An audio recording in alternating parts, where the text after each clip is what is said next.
এমনিতেই হর্ষিত রানা পরের ম্যাচে খেলতে পারবেন না কলকাতা নাইট রাইডার্সের হয়ে। এবার এই ধাক্কা কাটতে না কাটতেই আবার একটা ধাক্কা এলো কেকেআর শিবিরের কাছে। আইপিএলের প্লে অফ পর্ব খেলতে পারবেন না ফিল সল্ট। ইংল্যান্ডের ক্রিকেট বোর্ড 30শে এপ্রিল দল ঘোষণা করেছে বিশ্বকাপের জন্য। মোট 15 জনের সদস্যের দলে নাম রয়েছে সল্টের। এখন আইপিএলে ইংল্যান্ড প্লেয়ারদের মধ্যে রয়েছেন Moeen Ali, Jonny Bairstow, Sam Curran, Will Jacks, Liam Livingstone এবং সল্ট। আচমকাই এই ফিল্ড সল্ট না থাকার কারণে কেকেআর কীভাবে সামাল দেয় সেটাই দেখার।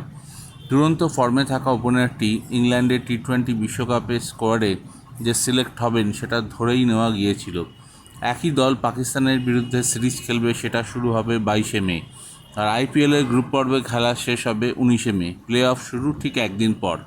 তাই দেশে ফিরতে হলে সল্টকে প্লে অফের আগেই বিমান ধরতে হবে।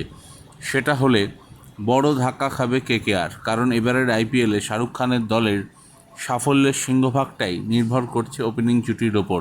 সল্ট এবং সুনীল নারিনের দুর্ধর্ষ পাওয়ার প্যাকড ওপেনিং।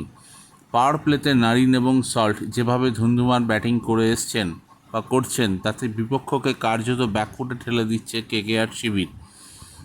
একটা ম্যাচ নয়, একাধিক লড়াইয়েই তারা গড়েছেন জয়ের ভিত। প্রচণ্ড কনসিস্টেন্ট এই জুটি। সোমবার ইডেনে দিল্লি ক্যাপিটালসের বিরুদ্ধে লো স্কোরিং ম্যাচেও সল্টের 33 বলে ঝোড়ো 68 রানের সহজ জয়ের অনুঘাতক কাজ করেছে। তাই ফিল সল্টের অভাব সহজে ঢাকা যাবে না, এটা বলাই যায়। তবে কেকেআরের হাতে আছে আফগানিস্তানের রহমানুল্লাহ গুরবাজ। তিনি আগের বছর নজর কেড়েছিলেন, যদিও এবছর একটিও ম্যাচ তিনি খেলেননি। সেক্ষেত্রে সল্ট চলে গেলে নীতিশ রানার চোট কাটিয়ে দলে ফেরাটাও অত্যন্ত জরুরি হয়ে পড়বে এবং দেখার হবে রিঙ্কু সিংকে ব্যাটিং অর্ডারে কেকেআর কিছুটা প্রমোশন দেয় কিনা। তবে সল্ট যেভাবে সহজে বোলারদের মারেন এবং প্রথম 6 ওভার পাওয়ার প্লের ইউটিলাইজেশন পূর্ণমাত্রায় করেন, সেটা কোন কেকেআর ব্যাটসম্যান তার মতো করতে পারবেন এই নিয়ে সন্দেহ থেকেই যাচ্ছে। তবে 1 তারিখ মুম্বাই ম্যাচের জন্য প্রস্তুত কেকেআর। ইতিমধ্যে দল চলে গেছে মুম্বাইতে।